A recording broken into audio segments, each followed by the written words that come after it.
Struggle to get here. We start without him, but we also have a very tight time schedule. So I'll put Greg in after him, so hoping that he'll be able to join us.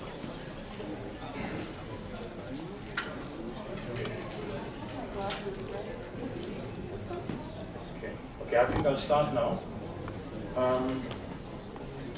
While I'm doing my short presentation, Michele Partiano from Access Impact and Boulder that are working together on the Rion platform that all of you are acquainted with, I hope. He will show you a little bit how you can actually utilize this platform. And we also hope that the AI agents of some of the speakers on the panel, by the time we end this session, they would actually have started to communicate with each other and maybe find common ground. At least that's what we hope. So let me start then. Yeah, everything's fine, Valerio? Can start? Okay, great. Okay, good morning everyone, and a warm welcome to our session on innovative supply chains. It's a pleasure to see such a diverse group of practitioners, investors, international organizations and entrepreneurs gathered here at the Hotel Business School EHL for our 8th SIIA Impact Summit. Before we dive into the discussion, let me briefly frame this conversation. Over the past weeks, as I said, thanks to our AI-powered pre-engagement tool on the Rion platform, we have clustered insight from participants. These show strong alignment around 3 key drivers: de-risking investment in fragile and underdeveloped supply chains, reimagining innovation from pharmaceuticals and agriculture to conflict minerals and sustainable aquaculture, and blended capital solutions where public and private and catalytic finance meet to unlock opportunities. So our guiding question for this session is, how do we de-risk and reimagine supply chains with blended capital and innovation? We'll hear from corporates operating in fragile contexts, international organizations shaping enabling environments, and impact investors providing catalytic capital. Each will bring not only their experience, but also concrete examples of what works and what doesn't work. By the end of the session, our goal is to crystallize actionable takeaways, pathways to collaboration, strategies to mobilize blended capital, and innovation that can scale across Africa and beyond. Finally, let me remind you that this is an interactive exchange. Our session is not about abstract concepts, but about concrete partnerships. So please think of how your own expertise connect with what is being shared and how we can collectively build resilient, inclusive, and sustainable supply chains. With that, let's get started. So before I hand over to our first speaker, let me emphasize one important element of the summit at SIIA. We believe that connections don't stop at the end of this panel. This is why, as I said before, each of the participants, they have their own profile and their own AI agent on the Rion platform. So rather than me reading out their long, impressive bios of our speakers today, they will briefly introduce themselves and then go straight into the insights that they want to share with you today. Meanwhile, if you haven't yet, I encourage you to reach out to your own AI agent on the platform. That's where you will be able to explore their background of the speakers, the projects, the companies, and potential opportunities for collaboration or partnership in more detail before, during, and after this session. With that, it's my pleasure to invite our first speaker from the International Trade Center, Sadiq Syed, to open this conversation. Sadiq, the floor is yours.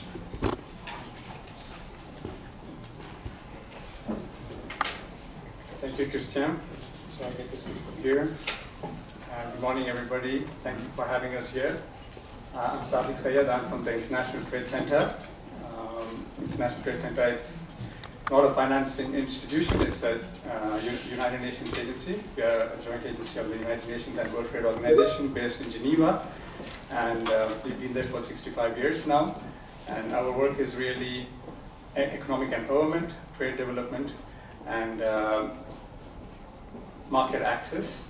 We work with developing countries, small communities, increasing their market access and then linking them to markets in order to get economic development. But what we are also doing is actually working with investors, and that's why we are invited here, and helping them de-risk their investments. So I will not go into many details, but maybe just through an example of one of our projects, I would like to show how we could work together, how the impact can happen on the ground. And maybe, this morning I heard about humanitarian agencies, some familiar language about log frames and development work, SDGs. But maybe from an example we have, we can see how investment and development can work together and find the real impact on the ground. Nira, maybe. So, yeah. The previous one? Okay, so everybody knows what this is? Yes, thank you. So that's good. We have a, okay, Vera, maybe next one. So this is about coffee. So International Trade Center, we work in many sectors, many value chains, but then one example from coffee. Coffee generally is grown in really beautiful environments and really nice mountains, and then by nature, it's grown with other trees in the forests, here in this case in the rainforest. But in beautiful regions also means many times in really remote areas and in with remote communities growing there. And often small farmers who are growing this, they are really far from the markets, far from everything. So far from big cities, far from hospital facilities, medical facilities, education, but even from a decent road, so they are there, and basically dependent on local traders who can, come pick their coffee, not very frequently, and then they just get the value what they can. So what we are trying to do basically is working with these farmers. Maybe they were, thank you. So here, this is in DR Congo, where we are working very closely. So often I ask people, you're so remote, and then with all these difficulties, why do you still want to work in coffee? So often the answer I get is, yes, okay, we get $1 for that, we get some foreign currency, but how much is the question? But apart from that, also coffee is a sector where actually it blends in well. It helps also in certain areas in reforestation, also in terms of multi-cropping, and intercropping with other cash crops and other products that they could use immediately. And it does have potential to give impact when you work throughout the value chain correctly. So in DR Congo, we are working in the west part of the country, in a region called Lukula, which is about 15 hours away from the capital, Kinshasa. Coffee used to be grown there historically, but since last 30 years it has been going down for the reasons I mentioned.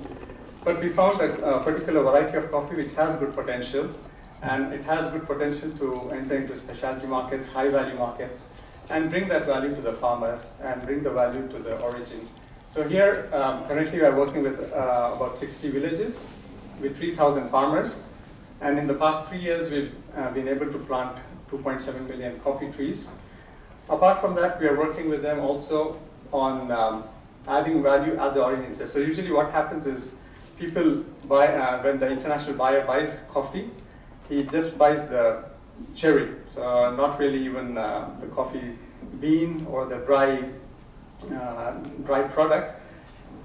So the farmer, many farmers I have met, they have not even actually tasted their own coffee. So this is the thing we are trying to change on the ground, where we actually make them appreciate their coffee, try to do the process on the farm itself, so they could get a bit more of the dollar value for their coffee. So for the coffee bean itself instead of the berry. So we are doing value addition on the ground, and then we are working with the local actors. So maybe next slide, just so well, this is just a classic coffee value chain. You have the farmer, you have a local processor, then you have an exporter, then of course they have an importing market. People roast it here, you add value here, you're marketing here, and then of course the coffee is sold where the market is. But we are also trying to disrupt this value chain, increase local consumption. So the value of the coffee is stayed there, but people are processing, people are roasting. But then we are also working with local exporters who are working hand in hand with the farmers, and they are sharing the value of the export with the farmers. Yes, so basically after 3 years, we can confidently say some of the impact we have seen on the ground is really the farmers, they have got actually double the price of the sale value of their coffee from what they were getting before. Then new generation planters who are in the coffee business, so that creates employment. And then of course with the coffee, we help them grow with other crops, so we do intercropping. So they have, coffee is a seasonal product, so you get it once a year. But then you have other products that can actually grow immediately, give them food, give them immediate income in the local markets. And then of course, they're improving their own facilities. People who would before walk to nearby towns with heavy bags, they have their own motorbikes, and there are other processing facilities that are improving.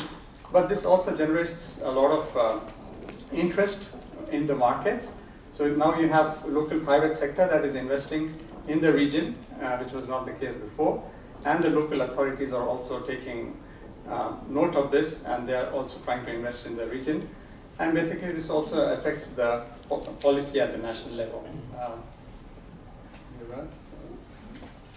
Yes. So basically that's what we are doing in terms of the agriculture value chain, in terms of market, in terms of working with small producers, with processors, and with the value chain.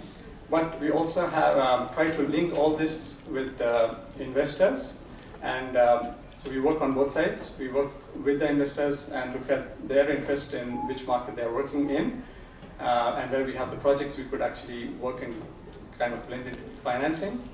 But we are also working actually primarily with the investment seekers in the countries where we are working on, and helping them actually prepare themselves for financing, but also working with them to making a deal. And then of course, once the deal happens, then we continue to work with them to make sure that their businesses are profitable, and then they not only bring impact to the investors, but they also bring some good profits. Maybe I will stop there, and if you want to just show ITC for the next slide. Yeah, so that's basically about ITC. So people who don't know ITC, we are based in Geneva, and we work in about 134 countries. Thank you.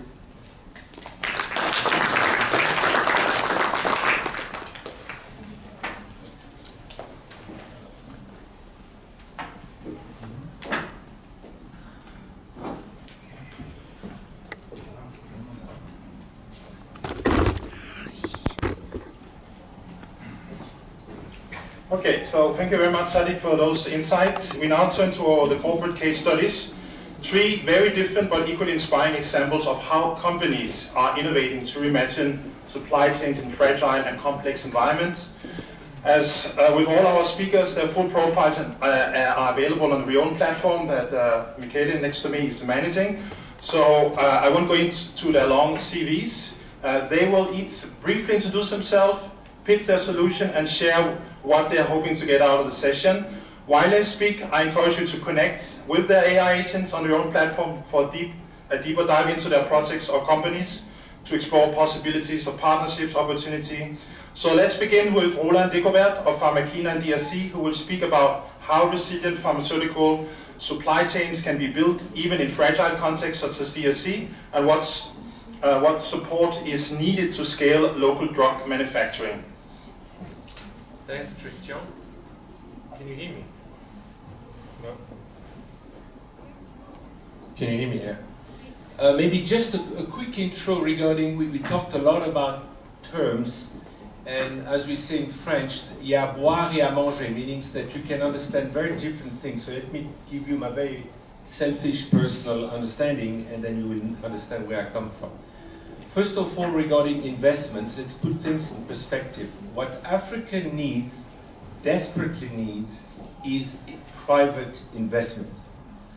There's more than enough development aid money, and trust me, you don't want me to get there because that's going to be a very provocative debate about development aid.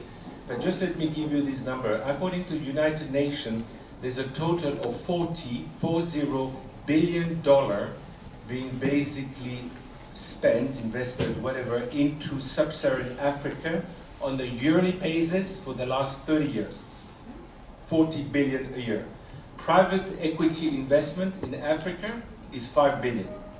There's almost a ratio from 1 to 9 between public investments, or most of it grants, not only, or loans, but which will never be paid back, and private investments. So Africa has more than enough, and I'm not saying I'm in favor of what Mr. Strong decided, I'm just saying that from a if you are used to a payback analysis, I think it's a pretty safe statement to say that in terms of public money, the payback is quite lousy, and then there's clearly not enough private money coming in, and that's where I'm coming from, number one. Number two, I'm very proud to say that we are an impact investor, meaning that we are going to places which is not obvious to go, and to do things which are not obvious to do, i.e.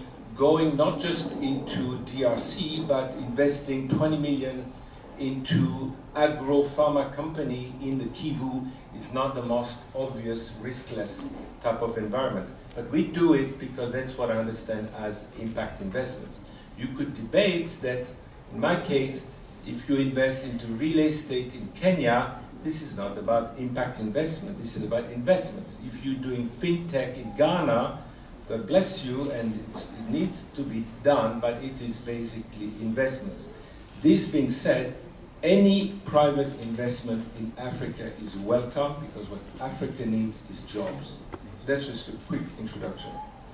Our company, so my background is food. I worked 30 years in the food industry. I was 25 years with Nestle. I managed Nestle operation in places like China for 15 years and Pakistan and other exotic places, including Switzerland. And then I moved my complete horizons to an NGO. I manage a hospital ship called Mercy Ships, which sail around Africa. We lived on board the ship with my family. I'm not smart enough to be a doctor, but I was tough enough to manage doctors, which is an interesting challenge. And then for the last 8 years, we've been living in Africa, where I grew up, by the way, but basically getting investors from Switzerland, mostly family offices, and investing into processing companies in Africa. I'm a big, big fan of belief that Africa needs an industrial revolution. The biggest issue in Africa, to me, is the lack of local processing. The overall macro model has actually not changed for the last 500 years. The only thing was changed is that we as Europeans used to go there and steal things, and now we pay for it. Okay, substantial improvement, but the model has not changed. We're still buying raw material and basically resending them or reselling them finished product. Example of the company we're dealing with, so we bought this company called Pharmakina, which is the world leader in transforming quinine. Quinine is the original medicine against malaria. Just as a background, malaria today kills every year, according to WHO, 600,000 to 800,000 people in Africa. 90% are children below the age of 5. And the amount is same, and very little is being done from a research and from a development point of view. This company is, quinine comes from a tree, and it happens that 90% of the worldwide tree population happens to be in the Kivu. So very, almost I would say monopoly of this raw material, which is being used as a medicine to cure malaria. So we invested into this company, we bought the majority, most of us being operators, so we know one or two things about managing these kind of tough companies. And then I think talking about supply chain, the first thing I'd like to say is in Africa, most people make a mistake in investing only in a factory, not into the supply. Building a factory is the easy part. Many people think it's tough. It's not that tough. What is tough is how can you guarantee a sustainable supply into your factory 12 months a year at a volume, value, quantity, quality level 12 months a year. So every different industry has different ratio. I have a very simple ratio, which is for every 3 million you invest into a factory, as in CapEx, you have to invest 1 million into your supply. So example, this company in the Kivu, we are producing and giving to our thousands of farmers 5 million trees a year. We have our own in vitro lab, we have our own industrial nurseries, and etc. So we have our own model farms, we have our own research center from an agro in terms of disease resistant, etc. So don't just look at your factory, look at your supply and invest into your supply, feeding into your factory. And frankly, that's one of the reasons, I can talk openly now, I left them, companies like Nestle, if you look at or other multinationals, what they're doing in Africa, with the exceptions of 1 to maybe 3 countries, they're not so strong because they don't invest, they're not allowed by the way, but anyway, they don't invest enough into the suppliers. And this is really what is needed. That's it. Okay. Yeah. Let's finish. Okay, we have a lot of people on the stage. Thank you so much, Roland. Next, we're supposed to move to Greg Valerio. He's the CEO of Peace Gold. They're really pioneering peace minerals. I was with him yesterday, so he is in the country, but I don't know what happened on his way. So we'll move on in the interest of time. If he will not make it, he will be with us in the afternoon where we have a session on peace as a precondition for sustainable development. So we'll move on to Mr. Matthew Hall from La Costa. Matthew, you can briefly introduce yourself and then your company. So very different. We are Swiss and European based for the moment. We will move in other countries as we go. La Costa basically took the challenge over 20 years ago when our founders did their PhD to take lobsters, which are more or less dying around the world, and to solve the problem of breeding them, growing them, to be able to eat them one day without depleting the sea, and then maybe get more out of it than that. And over time, as things worked very well, those animals grow quite fast. They can live for hundreds of years. And as you may know, they lose their shells. Like snakes, insects, crustaceans lose their skin to grow.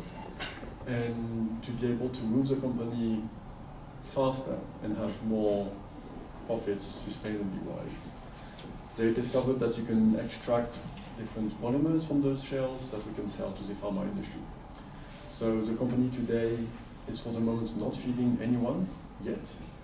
And we are focusing first on developing a product which is with way more added value here and then for other species around the world, because we use the Mediterranean lobster, which is the big red one that you might have seen in restaurants. But there are animals that live all around the world and are being depleted all around the world. Okay. Can you talk a little bit about how La Costa's aquaculture model demonstrates sustainability or sustainable supply chain design in food systems? Yeah, so basically today, those animals sort of don't exist anymore. There's very little.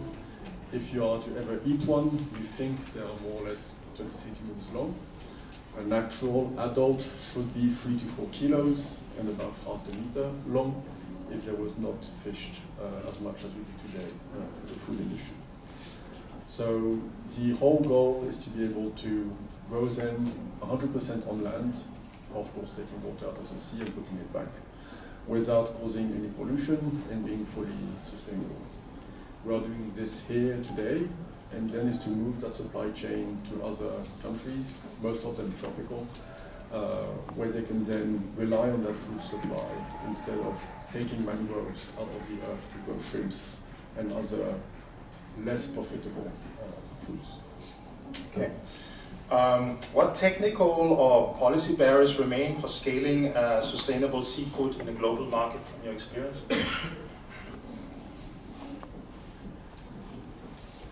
That's an interesting one.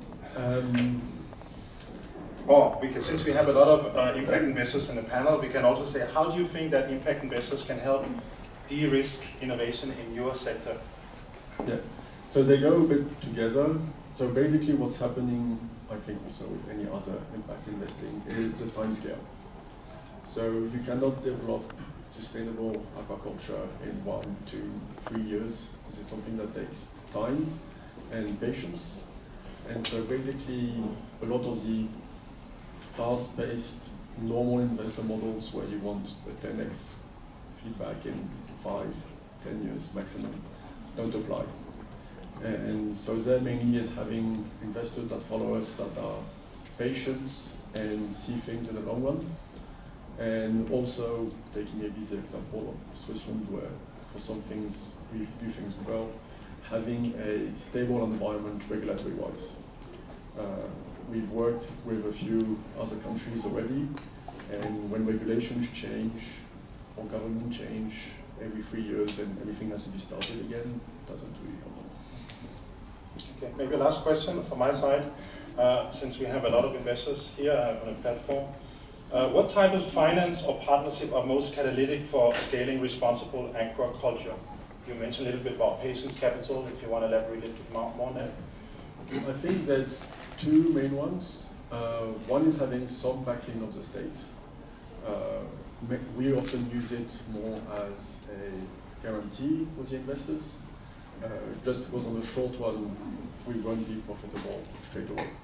Which was also why we switched from purely food to much higher value products, which are the polymers we sell to the pharma industry, because it allows us to grow and scale first and then deploy the technology in a bigger market where you will have lower feedback and lower income along the way, but it will take more time to scale. And the other one for the investors is believing in those type of companies. We've talked, I think, since 2023, when the stock market shot up and only interest rates went up and investors more or less disappeared, as they could invest somewhere else and get money not for free, but needy, while leaving it at the bank. And I think we, maybe 200 to 300 of them, at least. And we always get the same reply, which is, show us that you can sell what you have and get the money tomorrow. And we reply that we have clients, but the clients want us to be consistent, viable, and be able to provide them products for 10 to 20 years. So it's a bit of a catch-22 between the fast return awaited from part of the investment community and the long-term scale that our clients require. Because if a pharma company develops medicine, she wants a 20-year supply chain, which is guaranteed, as you were saying earlier, maybe for 12 months in your case. And we have to be able to guarantee that before they will buy anything. Thank you very much, Matthew. As I said before, the CEO of Peace Gold, I was with him yesterday in Geneva, so he's in the country. I don't know what happened, but for those who travel all the way to Lausanne to hear him speak, he will be on another panel this afternoon, so all is not lost. So thank you to our corporate speakers for those powerful pitches. We now move to the catalyzers of supply chains, the organization that provide the enabling mechanisms and the financial innovations to bridge the gap between promising business models, as we heard today, and the capital that they need to grow. And again, as I said, you'll find full profiles on your own platform behind me.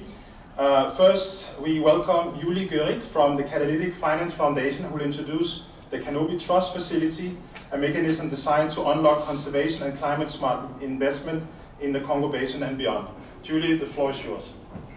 Thank you very much, and thank you very much for having me. So maybe to go back quickly on what Catalytic Finance Foundation does. So we are a Geneva-based foundation. We are a non-profit, and that's quite crucial.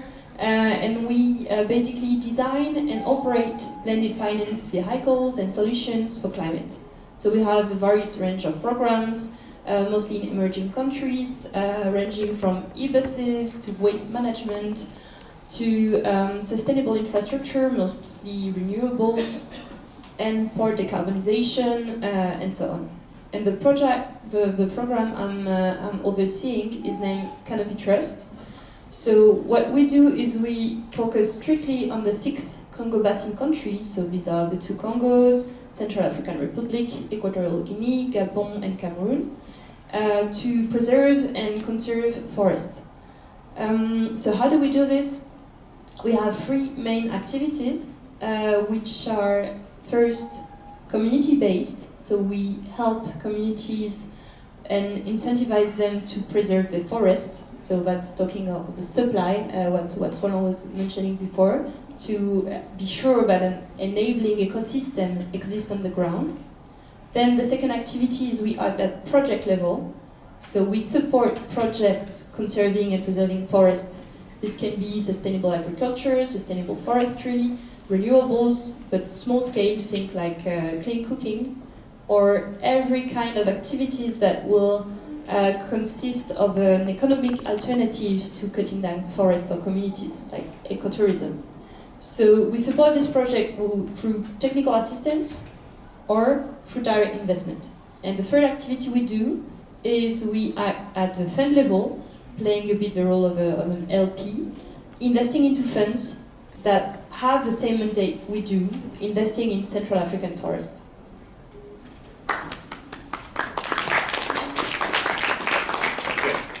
So, Julie, how can, you've already alluded to that, but how can catalytic capital and blended finance unlock supply chain innovation and at scale? So, the three activities I've mentioned to you before, we really see this as a continuum. So first, we invest into communities, and this is crucial. One of the main drivers of deforestation are actually slash and burn agriculture and charcoal cooking. So acting at community level to incentivize this community to preserve the forest. And this is an externality. We support them and we give them payments for this this activity they do preserving the forest that will be of interest to all of us. So this is crucial to, again, preserve the environment, creating an enabling environment for projects to plug in. Then the second part of this continuum is to scale up projects. So what we do is projects that are not mature enough, we give them technical assistance to help them become bankable. And once they have reached this critical stage, then we invest in the most promising projects. And eventually, because the aim is us not being needed anymore, we transfer these projects to the funds. Because really our DNA is being catalytic and to attract private finance into where they would not go traditionally because of the de-risking we do, scaling this project up, and then traditional finance can take the lead and invest in this project. As Roland was mentioning, we crucially need private capital, and that's what we try to achieve doing this continuum. So we have various instruments, we have grants. At technical assistance level, we give grants to projects. Then we have, when we decide to invest in the project that are a bit more mature, we have equity, debt. We really try to tailor the kind of instruments to the project needs. We assess the balance sheet, we see if the project is ready enough. Maybe it needs asset financing, maybe it needs us to be sitting on the project to have equity and to sit on the board, or maybe it's something else. And then, hopefully, the project becomes traditional finance ready, and we say to our investors, look, now we know that the project, we have worked with them, we have worked with them for 2-3 years, now you can invest in them, they really are ready for traditional finance. And that's again where we are catalytic, because the funds we invest in, we do this through junior tranches, and it can be funds that are already active in the Congo Basin. There are few of them, but they do exist, but that not invest for the moment in sustainable agriculture or forestry. Maybe they do fintech, maybe they do, and we are catalytic saying, look, we give you junior tranches, so this is cheap money, and you then will start investing in these risky sectors because of us, in sustainable agriculture, sustainable forestry, or etc. Or the other way around. We find all the investors that are active in sub-Saharan Africa, because usually when you ask people investing in sub-Saharan Africa, oh, where do you invest? They will tell you, well, Nigeria, well, Kenya, but mostly never in the Congo Basin. So then we say, okay, go in the Congo Basin, we help you, give you junior tranches, and now that's how we're being catalytic. Thank you. Just quickly, if you can be very brief, since we do have two corporates operating in fragile context, what models have worked in terms of de-risking investment in fragile markets? Have you already been in fragile market? Very briefly. Yes, so yes, as I was mentioning, it's really this continuum, like thinking of the whole supply chain, creating the enabling ecosystem, then scaling the project up. Technical assistance is crucial. I was at Building Virgins yesterday, and all the investors were saying a lot of projects are not investment ready, and what we need is you to help them scale up and reach this level where they can attract traditional finance. And then all the instruments I've mentioned before, really tailored to the project needs, because all of the projects don't need the same kind of financial support. And yeah, being on the ground and looking what project do you need at what level. Okay. Thank you so much, Julie, for these catalytic perspectives. We now transition to the supply of capital itself, the impact investors. These are the partners who are not only bringing financing, but also strategic guidance and credibility, helping innovative supply chains scale sustainably.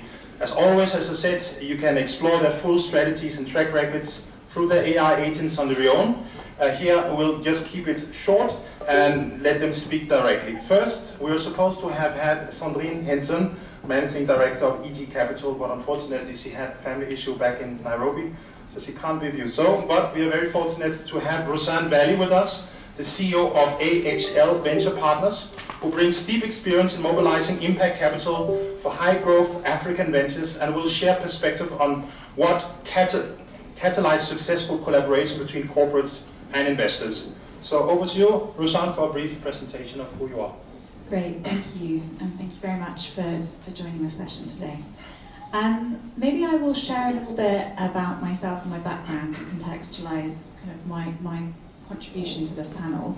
I've spent the last 17 years investing in Africa. I've done everything from kind of larger private equity, venture, as well as private credit and fund-of-fund investing. I've spent the last 9 years based in Nairobi, Kenya, and before that in Mozambique. So I'm very focused on the how. How do you actually build businesses at scale that are having impact?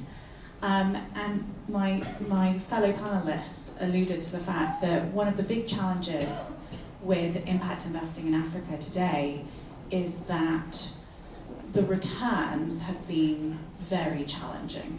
As an industry, I think we're having impact. I think there's a lot more to do in terms of demonstrating that impact and the comparability of impact. But one thing is for sure, the returns have been super challenging.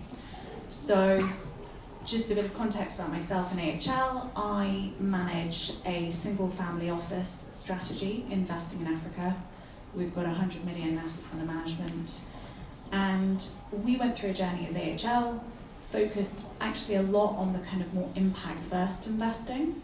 And I quickly realized when I took over the leadership, I got given the mandate from the family of them saying, look, we're done plugging loads of capital into this foundation. We need to find a sustainable way of investing in the region.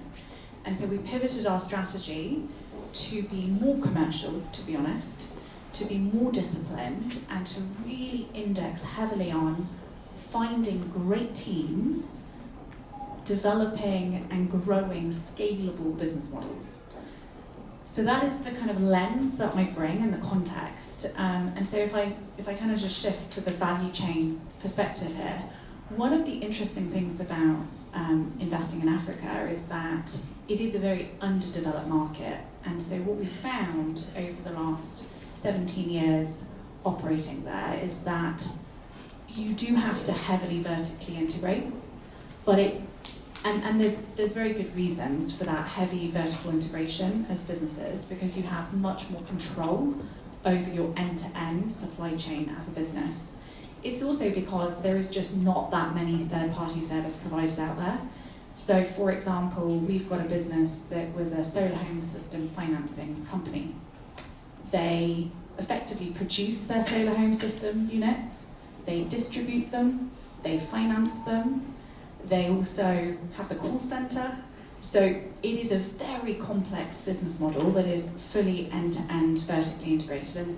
And there's good reason. You can also mitigate certain FX exposures if you've got more control on your local production. But maybe what I'll focus on is that there's also lots of challenges with being vertically integrated. And one of them, and it's been touched upon for the need of blended capital, one of them is that it quickly erodes equity value because they're hugely capital consumptive business models. And the margins on these products are often not huge, and the affordability of our markets is not huge. And so if you're pumping huge amounts of capital into these businesses, because effectively they're building an end-to-end business model, you build a great business, but from an equity returns perspective, it is highly problematic. And again, that's kind of maybe one of the reasons why, especially private equity returns have been so challenging in our markets. It's also therefore though why blending and bringing in the right sources of capital at the right time are so critical. The other piece I would just highlight is complexity. So we had an investment in a pretty high profile asset in Kenya. For those of you who are familiar with the East African market, you'll probably guess which asset I'm talking about. But it managed to raise a lot of capital with a lot of VC backing. It took the view that it had to go into local agricultural production to shore up its value chain, and actually, again, what you were saying, to have control over that supply side. But the reality is it was a aggregation, distribution, logistics business. It was not a primary agriculture production business. So again, this kind of vertical integration approach can be super valuable, but it can also bring a lot of operational challenges that are really difficult. And so what increasingly, as our markets mature, especially as AHL, where we're sometimes on the board of these companies, we're often encouraging as a first approach to consider partnering with other ecosystem players before you really take the view that you have to vertically integrate. So I think my key message here is that huge need for vertical integration, lots of value, especially even from an impact perspective, but from the investor lens, it can sometimes be really challenging. And I do think it's one of the reasons why returns have been challenging in our ecosystem. And so there is definitely an increasing need for blending, but blending in a very thoughtful way that is in service to the commercial returns. Again, sometimes I find that the kind of blending is maybe too impact first, and so it's forcing a commercial company to emphasize on smallholder aggregation, which may make a lot of sense from an impact perspective, but maybe is not the optimal strategic move from a commercial perspective. Let me stop there. Okay, thanks a lot, Rosanne. Just one question, one last question. You did emphasize the importance of partnership, since contrary to building bridges, we have a lot of representatives of the other pillars of the impact investing ecosystem, particularly the demand side. Could you say what role does a partnership with corporates or NGOs play in your investment strategy? Yeah, I mean, it's a great question. We've actually, so we've largely shifted to more of a private credit strategy. As an aside, I think that is the right risk-return profile to deliver returns in an African context. Where we did a lot of equity investing, we did actually work with quite a lot of corporate venture teams, and we do have a number of assets, even with a pretty large Swiss company as a shareholder. My one comment is that I think it can be done super well, but I think Africa is often a non-core strategic market for global corporates. And so what you find is you experience cycles. So someone is really passionate about Africa and the potential, and they come to the region, they're like, well, can I do an investment? They become a key shareholder, and then something changes understandably, especially if these are listed large corporates at the holdco level, often in Europe or the global north, and honestly, Africa is a really challenging market and it needs a very long-term time horizon perspective from an equity standpoint. And what we've seen is really in the end, those corporates, after about 5 years, either kind of lose interest or there's a strategic shift that means that maybe it wasn't quite the right strategy or investment for them. So I think that the key message here is it needs to be corporates who really are taking a kind of 20-year time horizon strategically in the region. And we see, for example, a lot of the telcos, banking partners, that they're really doubling down and investing heavily in the region. We've done investments with 2 actually FMCG businesses, and actually in the long term it wasn't a fit. It wasn't the right partnership. Okay. Thank you so much, Rosanne.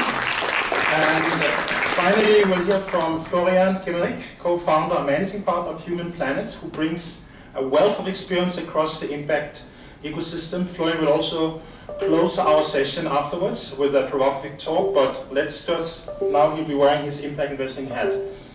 So, Florian, if you could briefly introduce yourself. You have his CV on your own platform, so because he has a very long one, but go ahead. No, thank you, Christian, and I feel amongst kindred spirits here, really different angles, looking at different things, and I've suffered over a decade trying to do impact investing, impact first investing in emerging markets, in over 100 companies, equity and debt, and companies providing services to this rural population, and a lot, of course, then the opposite is also smaller farming. And very quickly, it took me some time to understand what has actually happened, because it wasn't just the African market, or the legacy of the history, but also it was COVID, huge impact. Inflation, huge impact. Supply chain, huge impact. Interest rates up, huge impact. And suddenly we're sitting there with funds where no longer were market returns. We had a hard time to deliver, all doing small tickets, trying to go scale into, and we couldn't. So at the end we exited that at the asset manager to a larger group, hoping that they can take this forward.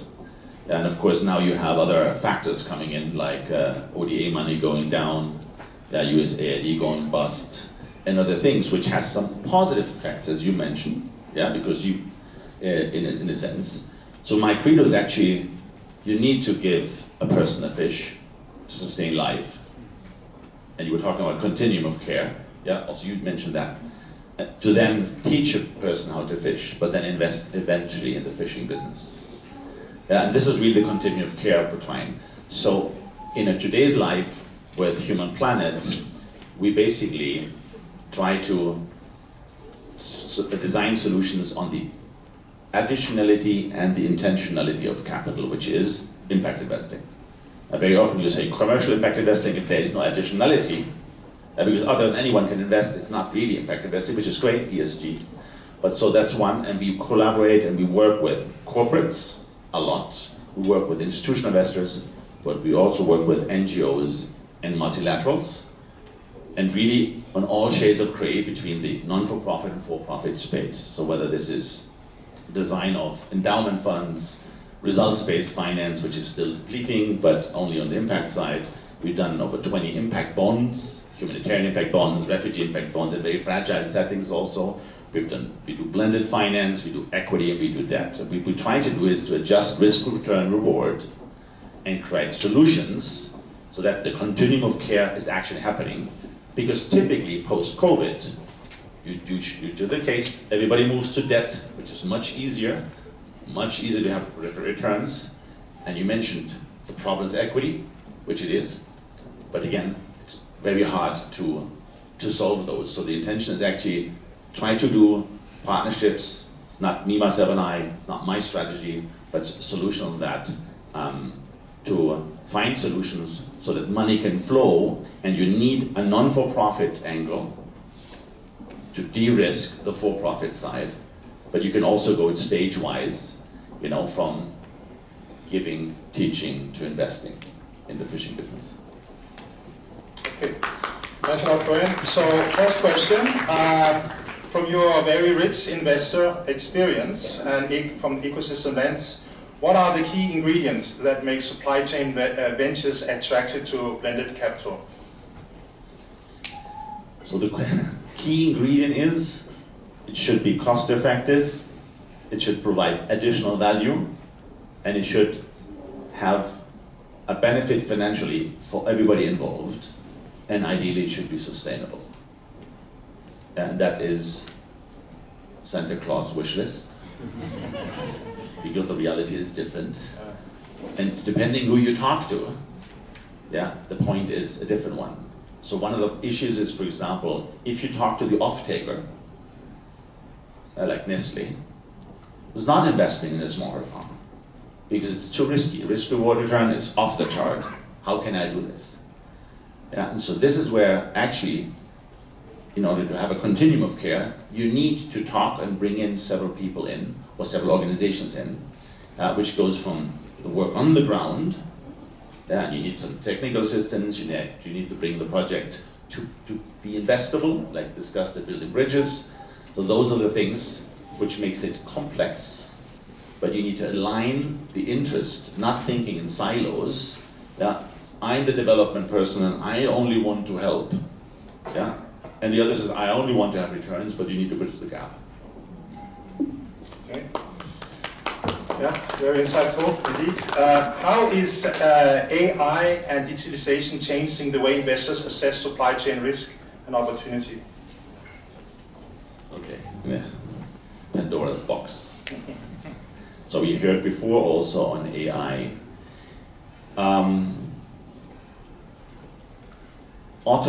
Let's say, for me, AI, the blessing of AI is you can automate things. The more complex it is, the more metrics you have to measure, the better actually AI works. That only doesn't work on my company, because we have my company, we flipped my entire company, and it's run on agentic AI and back to back. Yeah, so we get leaner, faster, and we can model things through with 15 years of history of many projects done, because you can pull all of that in to really create and innovate. So that's just one side. But so therefore, my hope is investments, especially in impact investing, have been penalized by EU taxonomy. Because the cost of the burden is higher. SFDR, and you have to prove and approve. If you don't do, you can do what Amundi did, you just get out of the chapter 8 and 9, yeah, and still do what you do, because then you don't have the burden. So the problem was the cost of dealing with it.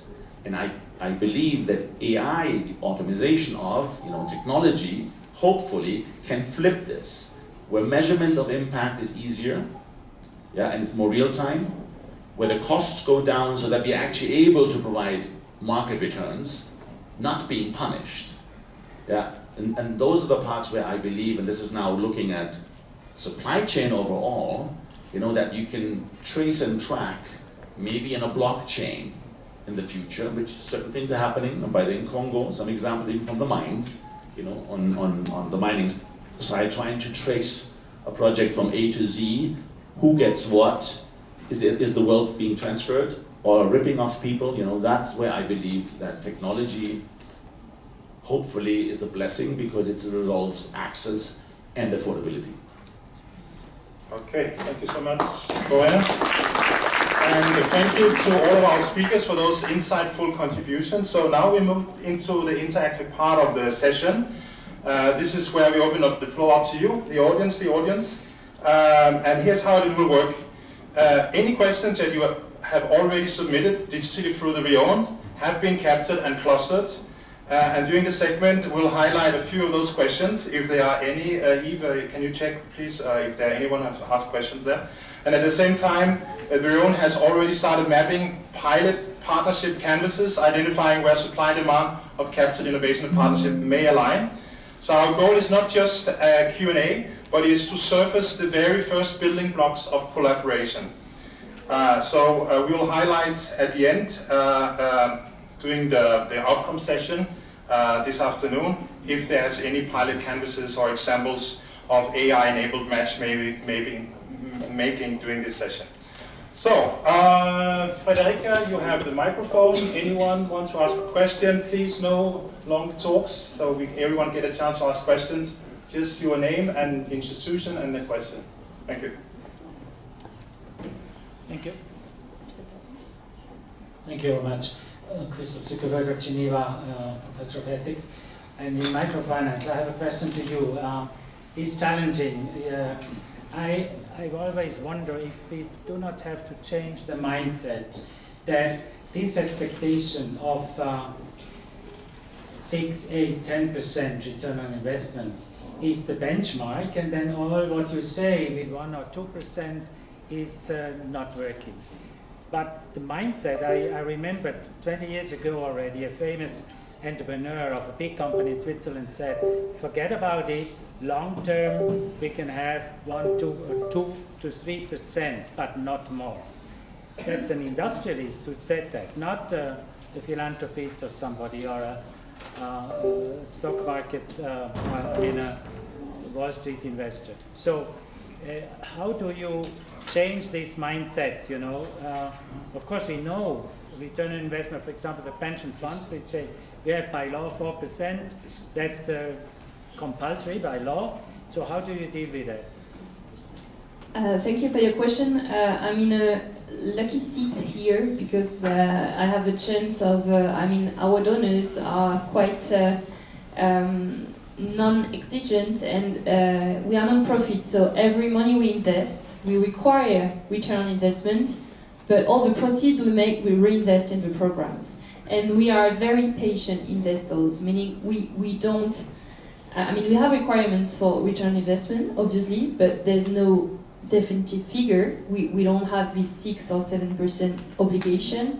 And then if in the end the project doesn't make return, well, that's it. We just have lost the money, and that's it. So it's a bit a specific position because of our donors' mandate.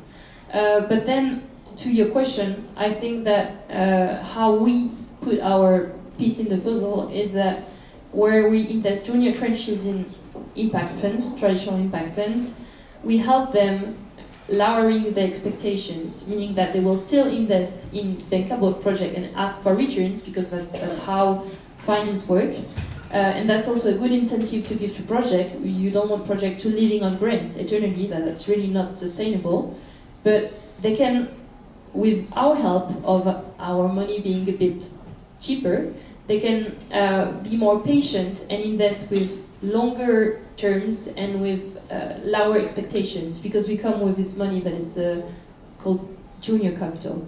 So, but I don't know if my other colleagues want to. Maybe it's for her also, for you, you can also answer from Nairobi perspective. I don't know, I'm kind of confused, if I'm honest, in that it's really difficult, because on the one hand I feel like I want to promote fully risk-adjusted returns, but it's really hard to achieve in our markets.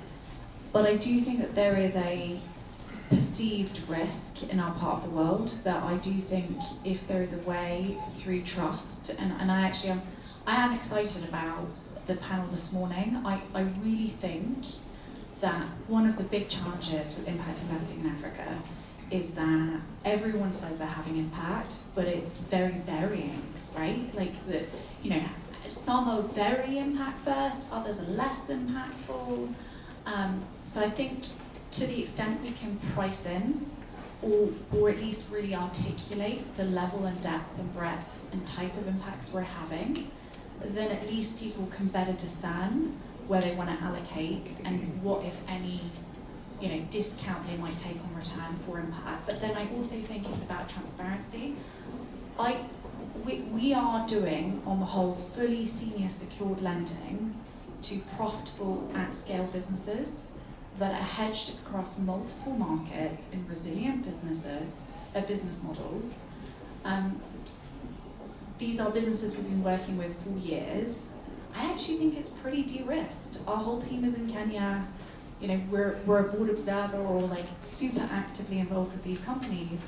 The challenge I have is when I come to, let's say, Geneva, and I say this, a lot of people say, oh my goodness, this is way too risky. So the fact that we're delivering net 8, 9, 10 still feels that compared to like global fixed income asset allocation in the US, it feels a lot riskier relative to return. But there is some truth in that, but I also think it's also a perception issue. So I do hope, with echoing what the panel was saying this morning and what Florian was just saying, that with more data and transparency and more kind of benchmarking of both the returns but also the impact, we can try and have more nuanced conversations rather than this just kind of, I need 10 net return for me to even consider, because that's a bit of a blunt conversation, and it's really hard then to kind of move the conversation forward. Yeah, okay, So thank you for the question, because I think this is a very, very key question, which is often, frankly, put under the carpet. Just go back to, I fully agree 100% to what has been said so far. One quick trick maybe for Rosanne, when I have exactly the same kind of discussions with many people, my provocative question is always, okay, you're talking about risk and country and so on. How much have you invested into Credit Suisse? Okay, because Credit Suisse, as far as I know, had a higher trust level than even Nestle or Roche. And look at what happened when you have incompetent crooks, many of them with a Swiss passport, going to the same university as many of us went to, and look what they did. So, the human heart, my conclusion is the human heart, as my pastor's father said, is the same everywhere. But regarding, I think to me the key question, and there was an article in Le Temps recently which summarized that, is the speech or the promise, I think the false promise of many up to recently, to say impact investments, basically you can save the world and become rich doing it, is a bunch of, excuse my language, horse shit. Because that's just, with a very few exceptions, there are exceptions, but basically I often say doing good has a cost. It's basic philosophy. You want to do good, it has a cost. When you need to build a supply chain, it costs money. And here you just call Cargill or Dreyfus, and then you get your raw material like this. When you need to build it, it will cost. When you want to expand medical insurance to the family, which is not compulsory, it has cost. So, for example, I believe impact investment, I like to say, we are about optimizing profit and maximizing impact. Optimizing profit is a weighted average between maximizing and minimizing. That's optimized. Interestingly enough, again, Florian and Rosanne, we really need to talk, because I'm just having some kind of, very interesting conversations, because we also believe it's about between 8 to 10%.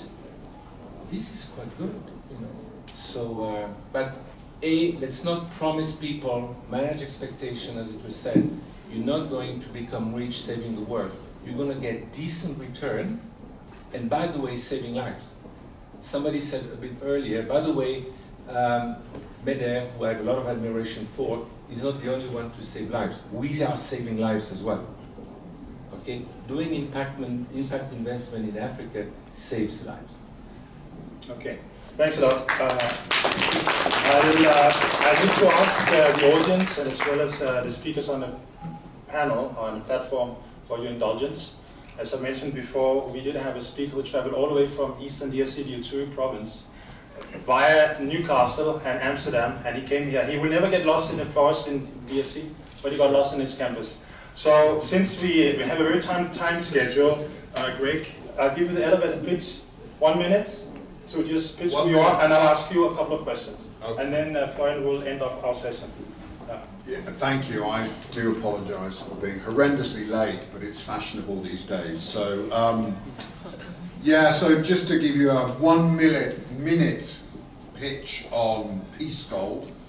For 10 years we've been working in a Turi province, which obviously is a highly conflicted, historically highly conflicted, currently highly conflicted part of Eastern Democratic Republic of Congo, working with peace-building organizations. And those peace-building organizations had a basic problem. How do we fund what we're doing in terms of peace-building and conflict resolution? They were demobilizing militia, men, women, children, very effectively. Everybody in that part of the world understands gold. It's like, when you cut them, they bleed red and gold.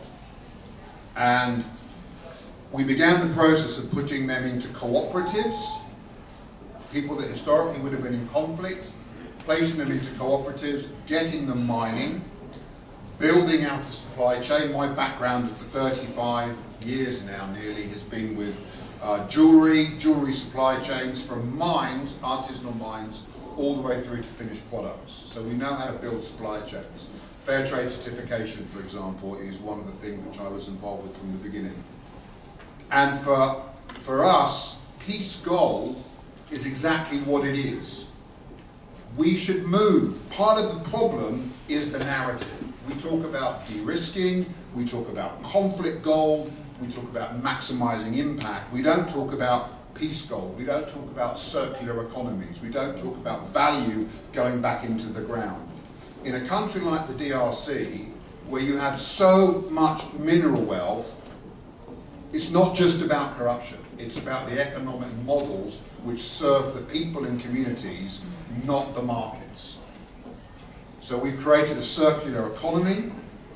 We have 11 cooperatives, 20,000 people that we work with. We produce over 50 kilos of gold per month. We can do a fully traceable, GPS located mine through to finished ring option, excellent due diligence. We can tick all of the big box hurdles which the world creates around these problems. Part of the big problem is there's so much due diligence, how can anybody on the ground access it? You know, it's put together by Harvard educated people, and then people that aren't Harvard educated are supposed to decipher it in a language which they don't understand. This is the prejudice which is latent in our assumptions about responsibility. So Peace Gold has essentially worked for 10 years on the ground with civil society organisations, and we're now flipping the whole model from a non-profit, you know, where the whole thing drops off the end after 5 years and everybody goes back to day one and has to start all over again. We have to cut the charity stuff out of this, but what we don't need is linear markets. We need circular markets, circular economies, where the value chain returns to the ground to build out the peace, the development, the conflict resolution, etc., etc., etc. So the social impact is critical, but we can fund it from a product like gold. But it's a no-brainer. So we have to move from conflict gold to peace gold, where the value of the gold builds peace, not fuels conflict.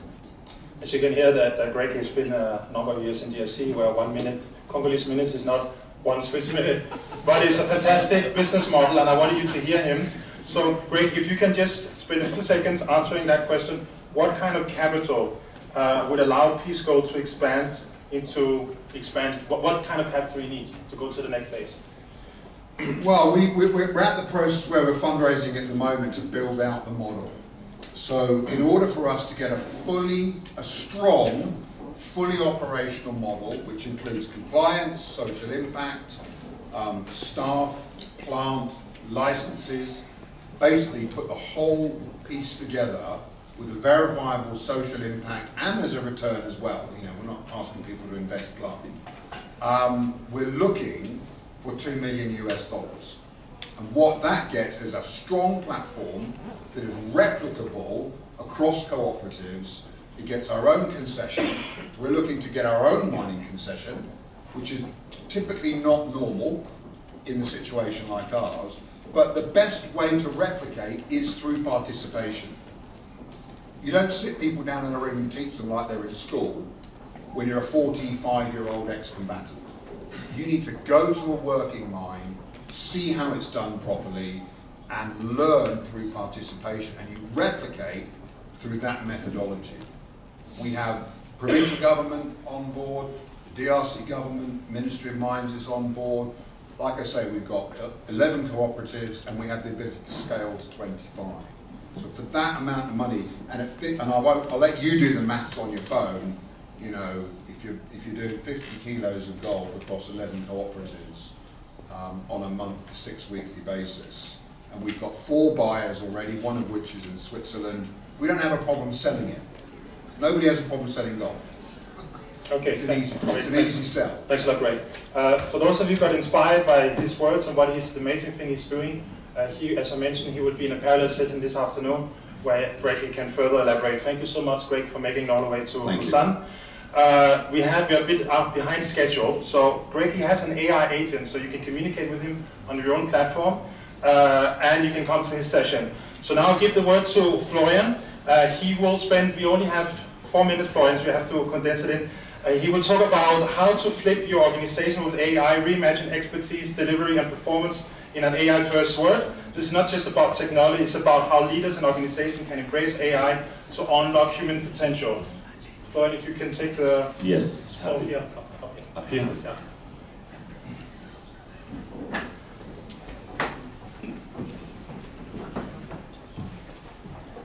So, okay, 4 Swiss minutes, I try my best. The thing is here, and I'm not here to sell you something. I'm not here to tell you everything is beautiful, and I have the solutions for you. I just want to share with you an experience I had the last 6 months.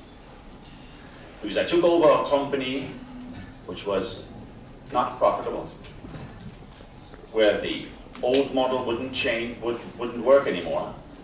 Yeah, because we work between, as I said before, non-for-profit and for-profit space, and we serve these social enterprises and these NGOs and try to support them. And suddenly, of course, USAID collapse, yeah, ODA money going away, where you can have a lot of criticism whether soft power is good or bad, but just that's a fact, hitting the market we are servicing. On the other side, AI kicking in. And so basically we said, what do we do? And I decided to buy a company, loss-making, and to flip it around and just try. But a lot of people say, yeah, I don't know, and AI can do this, and I'm not sure. And I'm not a tech person like you would be. And I'm not looking about systems. I'm just saying, okay, how can I use what I get today, because it's available, and I can do this in an amazing way to flip the company. And to basically, within 3 months, we flipped the entire company. Now we're no longer based anywhere because the team is fully remote. We drove our costs down to 1/5 because the cost of doing or driving business, the overhead, is down, and it's really down only to value to the customer at a different price point, yeah, at a different speed, different complexity. Yeah, much more tailored, much faster, which is actually embraced by our clients. Because the work we do is not in the old way, you know, coming in, copying some, here replacing something. We have done so many different models on innovative finance, you know, from the really purely concessionary side to the more profit, and flip this around. So basically mapped our process, and we took what we had, and this is all evolving, and you cannot bet on something, and maybe in 2 months, there's something new there, but we're just embedding this one. Initially, I can tell you, I had a dizzy head. We lost some people with the old way of doing a project, 3 or 4 people, you serve the client, you go back, you do next here, you come back to do some here, you do some market research, and you come back. It's gone.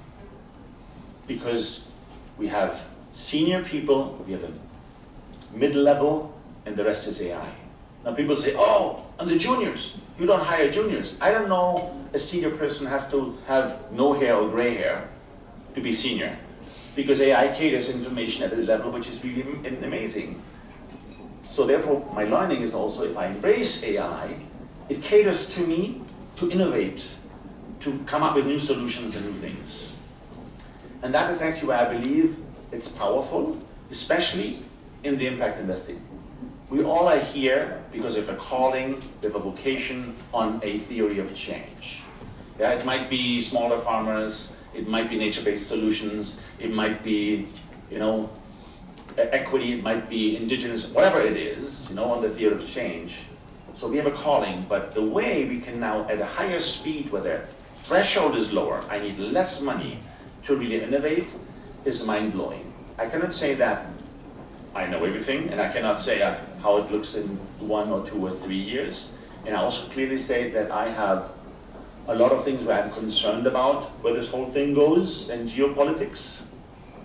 But I'm just looking at it in a pragmatic way, yeah, so that by flipping it, embracing what I have very quickly to do, that's the way which is served. And we even launched 10 AI agents to cater to NGOs, and we will launch for social enterprises, because we want to help, we want to plug in, we want to support.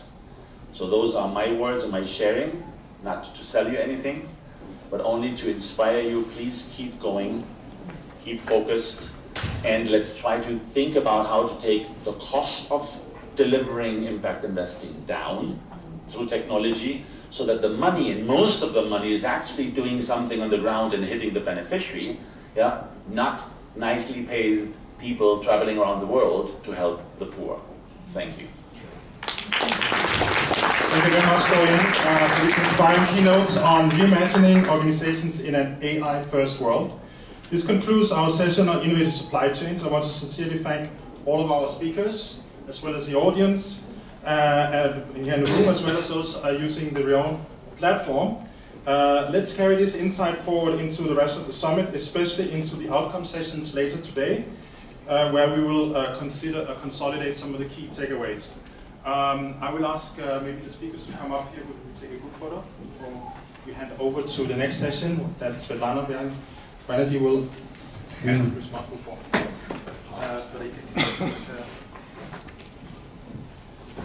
Yes.